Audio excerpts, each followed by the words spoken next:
Hello everyone and welcome to Factory Town, a new series for the channel where we're going to be checking out this delightful little village management slash automation game. You can sort of think of this like what you might get if you mixed Banished and Factorio.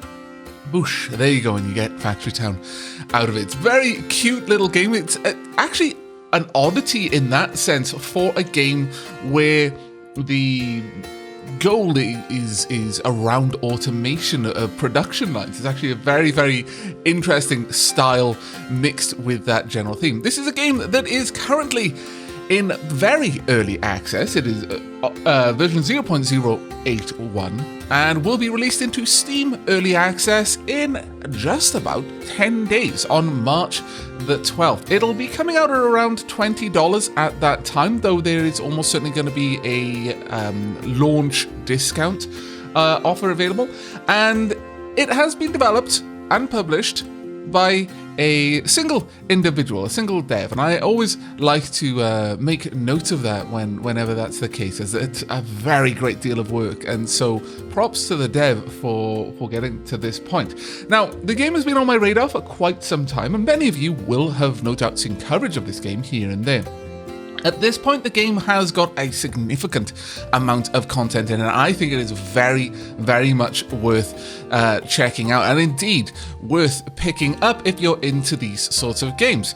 But as pictures say 1,000 words, so does actually just jumping into the game and not spending too much on exposition. So let's jump straight in. We'll probably go ahead and just have a straight up default scenario, so we can just jump in. It'll randomly generate a world for us, plonk down our base building, and start up a bit of a tutorial. Now, we can expand out the world later on, purchasing it. It used to be that you just get this map, which was not exactly ideal, though you can actually do quite a lot with a map this size.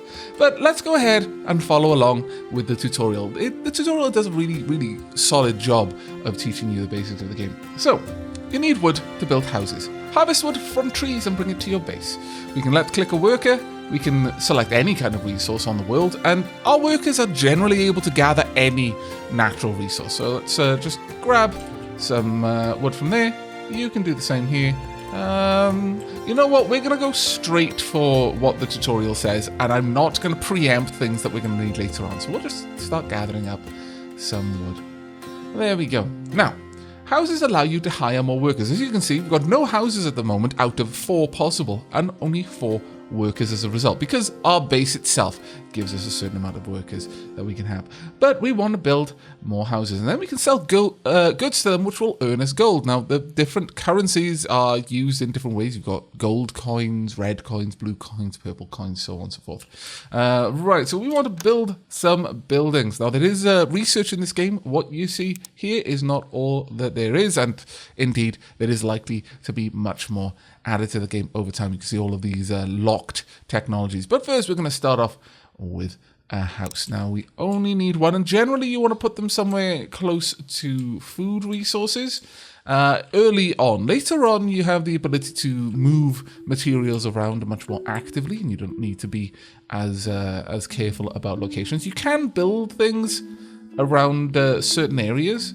For example, you notice those little green boxes on the edge there? That's indicating that scaffolding would be built to prop the building up where it's just slightly uneven terrain. But we're going to go ahead and pop a house down there. And maybe we're going to even pop down 2. Maybe, yes, we're going to have 2. Right, we need workers now, because we want to start actually producing some gold here. Each house currently only gives us 2 people by the looks of it. Let's go ahead and grab a worker. It'll cost us 10 gold and 1 population point. This is our population capacity, if you like. So place 2 new workers. There we go. Now, supplying houses. Houses can be supplied with goods to earn currency and happiness. Happiness is actually quite an important resource. Some things require your colony to be at a base happiness level before you can build them. And happiness generally, from what I can tell, every 10 points of happiness results in a 10% production bonus on anything that you're doing. So it's generally good to have regardless. So there we are, passive bonus to production speed based on how many types of goods are actively supplied. Now, if we have a look in a house, it can accept food. Basically, a level 1 house can consume food. And depending on the type of food, it'll consume it over a certain period of time and will produce money. You can actually see what you could sell and get by looking in here. If we go for categories, then I can see that all grains, and houses can have grains or meats, I believe they can have fruits, and they can have dairy. But if we have a look at the economy of the grains, I could sell them just straight up grain for 1 gold each. Or I could sell them flour for 5 gold, or bread for 12, or sandwiches for 30. Sandwiches actually require... let's see, what do you make those out of? Well, you'd make them in the kitchen. You probably make them out of meat by the looks of the icon there. Bread, meat, maybe even cheese by the looks of it. Meat would be pretty much any type of animal product, not strictly meat. So eggs, fish, that would go with a protein shake. Fish stew. Berries would be, fruit would be potatoes. Potatoes, classes. Oh, well, I guess it's fruits and vegetables. Yeah, okay, that makes sense. But you'll notice that some of these will produce, like any meat will produce red coins, whereas only a couple of things under fruit would produce red coins. And then dairy, down here cheese, butter, and milk themselves. Some will produce red, some will produce gold. And it's important to pay note of that. Right, so let's move a little bit of grain to each house. There we go. So they'll spend a little bit of time gathering the grain. You can have a look over the grain itself and see how much grain is in this resource spot. Workers move much faster on paths. Do apologize for the frog matter there. So let's draw a little path here. And they will tend to prioritize using the paths where they can as a result. That will do the same down there. Now that costs me a little bit of wood for each path. We can actually see that better by going in here and looking at paths. The footpath takes us 1 road. But we now need a lumber mill. Lumber mills accept wood and produce planks, which you need for other buildings. Okay, now I'm going to need stone for this one. As it says there, we need 5 stone. And we've got enough population that I could probably just get another gatherer. But I would prefer to get you to help out with that. And you as well. Let's split that up. Now, generally speaking, we're going to want much more wood than stone. Still, this should be fine. Now, we can adjust the terrain. A right click with terrain up will allow us to drop terrain.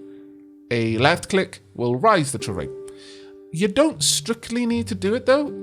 Although it looks a lot better when the path is straight, you can go up corners. So we're just going to make use of that right now. There we go. That'll help us with our stone gathering. Quite a lot, actually. So we're just going to let them gather a little bit of stone. There we are. We're already at 6. So now we can build the lumber mill. So, right, where do we want to put the lumber mill? I could put it over here. And this could be a very basic lumber mill that just produces planks. Many of the production buildings can produce different things. Now, you can't typically stockpile what they produce, and maybe you can. Maybe that has changed. It used to be that one production building could only produce one thing. We'll actually for science that in a little bit. But since I am definitely going to want a decent amount of planks, let's go ahead and pop this right there. Now we've unlocked the crate. We've unlocked the grain mill, the workshop, the chute. Chute is probably one of the first kind of real automation things you can make. Up to now, we've had to have people carrying everything, so it's not really automated. We're not doing it. Our minions are doing it. I mean, our precious citizens are doing it, but someone is manually moving things around. A chute will move things automatically. And so that's the first part of automation. You can also have scaffolding. You can build up. This is, as you can sort of tell, this is a 3-dimensional game. Though there is one caveat with that, which I'll cover in just a moment. Now, production buildings often have multiple resources. You must choose which ones are active. Now, can I tell it to do? I can't even tell it to do multiple things. Okay, fine. We'll just have planks there then. We may be able to get that to do other things later on. Bring enough wood to your lumber mill. Now, you may notice that we're now using 7 workers. It's because the lumber mill itself has a worker. If I drop that down, then it's not doing anything. It needs at least 1 worker in there to produce absolutely anything at all. From now on, I would like you moving the wood across. And this worker is going to come help you. I do want wood to be dropped off at my base building. That way I've got a building resource. Now, the base has a limited storage capacity. As you upgrade the base, that changes and you get more rows, and each row can store, each spot can store more resource. So you greatly increase the storage capacity of the base building over time. Now, as two logs get stored, we produce 1 plank. We're going to need someone to move those planks from here, and we can just look at what's in there, grab this, and then drag it down to the base building. There we go. There we are.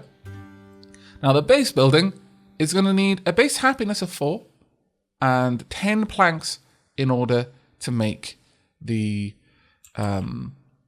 in order to upgrade that building itself. Now, we're at our working capacity, so I'm going to go ahead and I'm going to make a double thick road, because don't be seduced by having everything neat and tidy in this. You need plenty of room to expand in this game. Even that is a paltry amount. Later on, we'll probably want to redesign this a little bit, simply because we won't necessarily need people walking to and from each house directly. Later on, we'll get much more effective, a much more effective setup there. Houses can be upgraded to increase population capacity. Upgrade houses can also consume items slightly faster. Well, that is quite nice. We're going to need another 2 people, though. So let's get those down. And you can drag grain over there, and you can drag grain over there. There we go. With that, we use 5 planks to upgrade the house to a level 2. Later on, we would need stone bricks. We are collecting stone, not stone bricks. And you can upgrade as well. There we are. Now, this house can consume general goods, which includes any kind of materials, so stone brick, iron planks, reinforced planks or planks. They can also consume clothing, so cloth, wool, actual clothes, shoes, so on and so forth. Tools, also gadgets, wooden wheels, things like that. What they're using it for, don't know, don't care. They just want it, and that's fine. If we can provide it, then we'll get more money. There we are. Now we can upgrade our base. We've got the base amount of happiness we need. We are still nowhere near getting a production bonus yet, but each house, for every type of good that they've got and they're able to consume. So right now, all of the houses are consuming just food.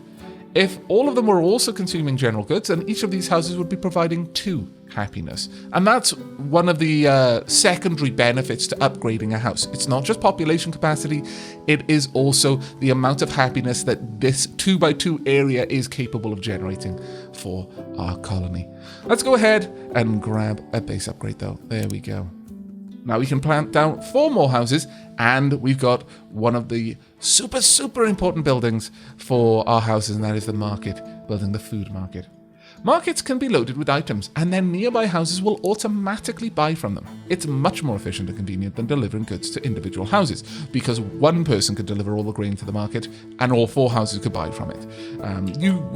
In our particular scenario here, we'd still want quite a few people delivering, but, Now, one of the caveats that I was mentioning earlier on about this being a 3D game is that the catchment area on buildings that have such a thing like the food market, as you see, this catchment area, is 2-dimensional. So whilst you could build scaffolding up and over the house, so that you could build houses on top of the scaffolding and then build another layer, you could basically make a skyscraper out of actual houses. Don't think about it too much. That would work perfectly well, because the catchment area is only considered across a 2-dimensional plane. It basically has an infinite range up and, in fact, down. So you can fit an awfully dense amount of living space into the catchment area of one building like the market. It's not really an intended behavior. The developer has said it was quite clever. Wasn't what they ever imagined. But they're actually kind of enamored by the fact that people kind of figured a way around the increasing land needs of extra houses and then having multiple markets and so on and so forth. And so they've left it in. I'm not sure I'm going to be using it because, I'll be honest, whilst from the perspective of, that's pretty clever trickery, beyond that, house skyscrapers kind of look like an eyesore. So, you know me. prettiness trumps efficiency 98% of the time. Not always. Depends on if I've had a cup of coffee or not. If it's tea, it is always, though. But we're going to pop a market down right there because then our little dudes, our little peeps, can carry grain direct to the market. Could you do that for me? Like so. You can just walk through the grain. It's fine. Womp. You do that as well. They're not actually specifically tied to a type, a specific grain tile. Would you care to move that? No? Would you come down here? Go there. Thank you. So, for example, I could tell them to move this grain, and they might do that the first time, but then once they get there, they're just looking for grain then, within the catchment area of where they were told to do work. So they'll go to the nearest grain point and move that across. So there we go.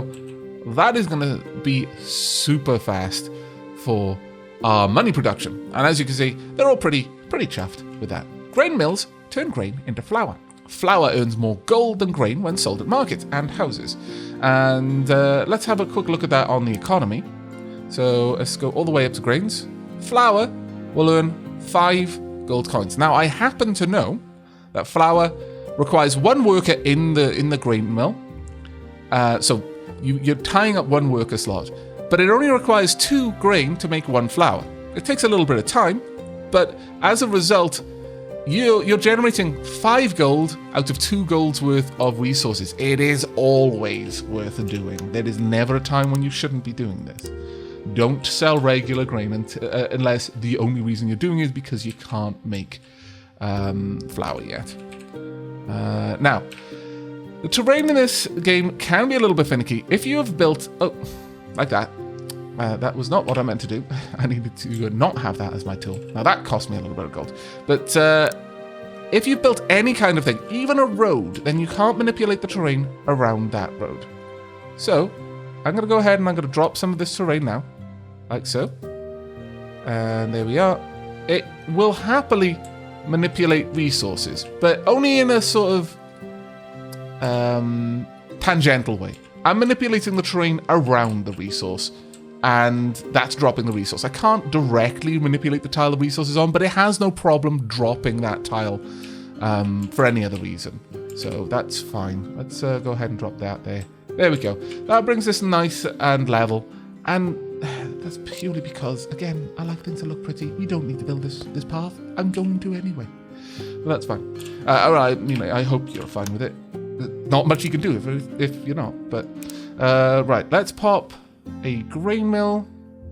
Well, frankly, we can automate this. If we want to, this can be one of our first automated buildings. And I sort of like that idea. And so let's not have this cut a path across the workers here. Let's have the mill right about there. It's only a 2x3. So let's pop that there. I would like the grain mill to make flour. Now, can I turn both of them on? I can. That never used to be the case. My mind is just blown. Oh, that's going to be so useful. I can actually have one building producing multiple resources. Now, that does actually make for a much more complicated logistic setup because then you can't guarantee what's going to be moving down a chute. But there are things that you can do. No, that is awesome. That is going to be great for us, especially for right now because we only really care for flour by itself. So what are we going to do? We're going to have our workers move grain across to the grain mill. Please and thank you. Let's get all of that done. And that should be good. Was there another worker? Yes, there was. Thank you. Let's get you down there as well. All right. Now, that will be going in. You can add more workers, and that will increase the speed. Also, the happiness will increase the speed. So currently, we're popping that in there. We're starting to develop some flour. Now, you notice that there are bunches of green arrows. And on some buildings, there are red arrows, usually out of just one door. This is the output slot, and all the others are input slots. Now, what I want to do is build this right there. And there we go. And this will automatically feed straight in to the food market. The food market is stockpiling these resources, and as they're wanted, they're being sold. Now, obviously, our production here is quite low. We need a lot more movement of resources to keep that production up particularly high. But we'll make it happen. Don't you worry. There we go. People can move back and forth now a little bit faster. Oh, actually, no, that is a 3x3. It's not a 2x3 as I first thought. Oh well. Still, we're bringing in a decent amount of money now. The workshop lets you craft units and structures that can greatly automate your village. Well, that's more or less the name of the game, so let's get to that. Right, workshop then. You'll notice we got exclamation marks. We can have a look at those and it'll just let us know what's new. I've no idea what these do, other than probably look quite nice. How big is that? Look, okay, shush, shush. Don't give me any of your weird looks. I know, I don't care. I need a flower box. I'm gonna pop it. Nah, you know what? Not a flower box. We're gonna put a bench for my workers. There you go, workers. A bench. I'm sure it does nothing. It doesn't seem to have affected happiness. I was kind of hoping that it would. It's fine. I can make a pretty village. That makes me happy, whether or not it makes my citizens happy. Right, but we want to get to building a workshop. But as I was saying, the exclamation mark just lets you know if something new has been added and you haven't looked at it yet. Now, we can also build a crate. Crate provides a small storage space to store items, but does not auto-output contents to chutes, which is not terrible, actually. I could even put one around here so that I wonder if I can build from it, though.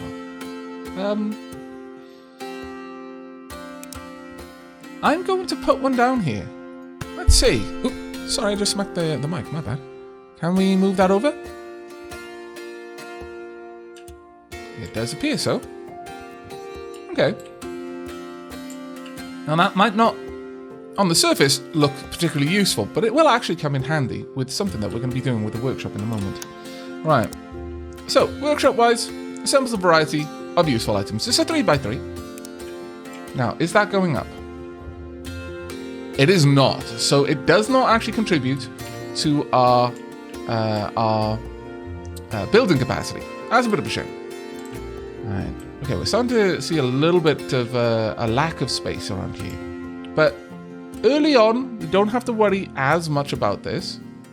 Let's pop this down. Later on, we're going to want to make sure that we got a lot of room around our production buildings for a lot of comings and goings of resources. But we'll probably, once that becomes an issue, redesign.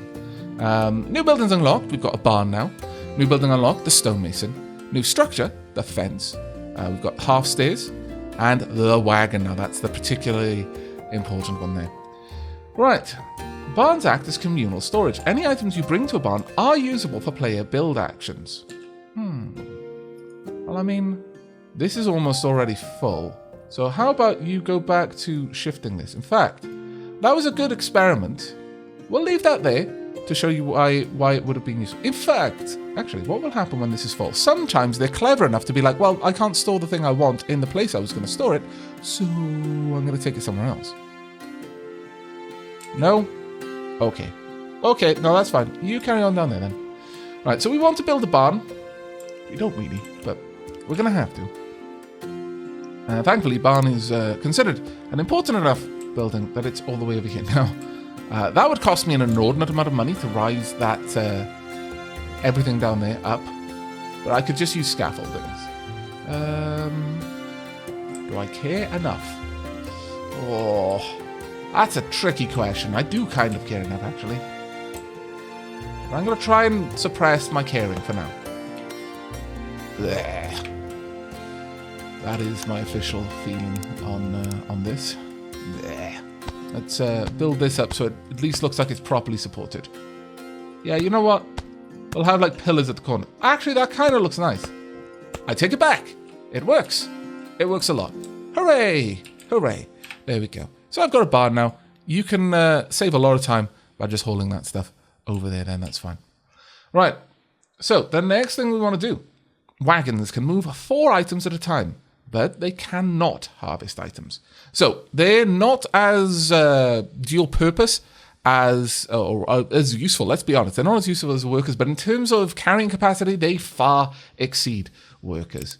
But we're going to need some wagon wheels. So we're going to need to produce a couple of wagon wheels. And I'm going to, first and foremost, just move some planks over. we head in here, we can make wagon wheels here. You can make a lot of stuff. Books, bandages, tools. As you can notice, many of these things would be useful for our selling to our houses. We'll just produce wooden wagon wheels. We need 2 planks and 5 seconds for each wagon wheel. We'll just allow that to go on. There we go. That'll be hauled over. Now, our little peep here will keep hauling until this input slot is full. That will happen when the output slot completely backs up and the wagon wheels can't be sent anywhere. I'm going to let that happen without taking the wagon wheels out, because this is a way of me restricting how many wagon wheels are going to be made in this workshop. I don't want to turn all of my planks into wagon wheels. It's a super useful resource that I need for a lot of other things. So I don't want to get too OTT with the production of it. That being said, I do sort of want more, well... For now, I'm sure I'll find a use for you in other ways. So if you could gather me some more grain, that would be grand. There we go. Plenty more roads for you to move around. There we go. We've almost filled this up. So as soon as the planks are completely full, actually, we'll get exactly 20 wagon wheels out of all of the planks that have now been stored. So go ahead and drop that off, please. Can I tell you to... Actually, go ahead and drop that off. There we are. Now, that little button at the top is deposit whatever I'm carrying when it's got like those 2 arrows into this building. Now I want the wagon wheels hauled back over. So you crack on with that. My barn over here got 4 storage slots that have a significantly higher storage capacity, about twice as much as the regular crate. Obviously, again, this place can store redonkulous amounts of resources. On that note, kind of want the wood being hauled over there a little bit more as well. I want more planks than I want logs, as good as paths are. Right, so we've got the wagon wheels, I imagine, at this stage. We can go ahead and build a wagon. So let's go and pop one of those down right there. Now, these require 1 population slot, but they can move 4 times as much. You don't need one if you're not producing 4 items in the time that it takes to get from point A to point B. But ideally, you're going to be upgrading your production capacity as time goes on. Workers can be directed to deposit items into chutes. Natural resources like grain, wood, and stones can be put into chutes. Chutes that connect buildings will automatically deposit into that building. Note, chute placed on the output tile of a building will automatically send out of its inventory. I may have jumped the gun. Sorry. This is now why I wanted to point this out. This crate, not very useful for storage, but with a wagon... My little worker will spend very little time moving back and forth. The wagon can then shunt things along. It is useful. Now, it's not as useful as the barn. So keeping the barn there, for something like the stone, it is much better to have the barn, realistically speaking. Because when the stone is deposited in the barn, then it's useful to me straight away. Whereas the crate, it's an intermediate like point with that. But still, I'm fairly happy with that. Now, I could totally... do that with anything, like trees. We could just be moving the trees down, with grain even, then I could have a wagon moving the grain. You can absolutely make use of that. And we might, but since it's asking me to show a bit about chutes, let's go ahead and do that, shall we? Now, so that you don't get trapped, let's move you over here. I'm a kind overlord, or at least I like to think I am. Right then. Also, you. Don't be on that side. You go over there. You go over there too. There we are. Let's get you guys out of the way so you don't get trapped. That would suck for you. I'm going to remove some of that. There we go. And I would like this to run all the way down. Now, if you press R to rotate, you can rotate through all of the different types of chute orientations. Now, that is super important to do. It can go very wrong otherwise, and you can have your chutes going the wrong way. Also, chutes are not powered. They are literal chutes. They work in much the same way you would imagine a chute to work. So, whilst you can just roll them down the chute on a level plane, there appears to be no friction in this world. So, okay, they don't work exactly as you might imagine a chute to work. That initial push will carry it quite a ways. And when they go down, you'll notice they speed up a little bit. And if they go down a lot, they might have enough momentum to get over a little hump in the chute, kind of like a roller coaster, an unpowered roller coaster. But if you're asking them to go from just a regular push upwards, no, they won't. They'll get halfway up that slope and then they'll slide back down to the bottom again, and then you'll have a backed up chute. So bear that in mind. Chutes are unpowered. They are a lot slippery, more slippery than you'd imagine, especially from just a straight up wooden chute without any kind of talk about waxing or varnishing. But you will later on get powered modes of moving your materials in kind of an automated way. But until those open up, bear in mind the lay of the land, because it really, really does matter. Now, this should be resulting in our lumber mill starting to build up quite a chunk of resources, and I'm fairly happy with that. Now, with that said, do we want more wagon wheels? I think we do. Yeah, I think we do. I may actually set that up. Let's get the wagon to help with that. Could you move the planks across? It's going to be super useful for me. We don't need to move the stone down. Honestly, a full barn of stone, more than enough. Once that is full, I don't actually need to move stone over into the base building. And that's kind of true of most things, really. The amount of storage capacity a barn has is probably all you need. You don't necessarily need to make heavy use of the base building. Actually, could you move wood over here? Because I do want to stockpile wooden blocks. Now, the other thing we can do down here is we can have a bit of help. We could have a chute running all of this down there. It's a little bit narrow, though. Still, I think it might be worth it. It is going to cut off a little bit of room around my market, though. But I'm hopeful that my peeps will be okay with it. Let's see. Will that work? Will this work? Because it didn't have the green arrow there, but I know that is normally a valid input site. See? Pump. And yes. Perfect. Peeps, I want you to start doing this. Automation. This is grand. We're getting there, everyone. Little by little. I want everyone to be hauling it straight to the chute, please. Only the chute. There we go. You two, haul to the chute. We'll move the chute around as time goes on to make it a little bit better for you. You still hauling directly to the grey mill? You are. Can hear you. There we are. Perfect. And as you can see, it backs up. And then people will just wait. Now, considering it is backing up, that is a prime time for us to show off that we can really increase the speed. Let's get that all the way up to 200%. There we go. So we'll be producing a decent amount of flour and popping that straight into the market. And I think we've made a fairly good start for our first episode. So I'm going to wrap things up there. I really do hope you are enjoying this first look into the game and are looking forward to more coverage of it in the future. If I could speak, it would be fantastic, considering that's my job.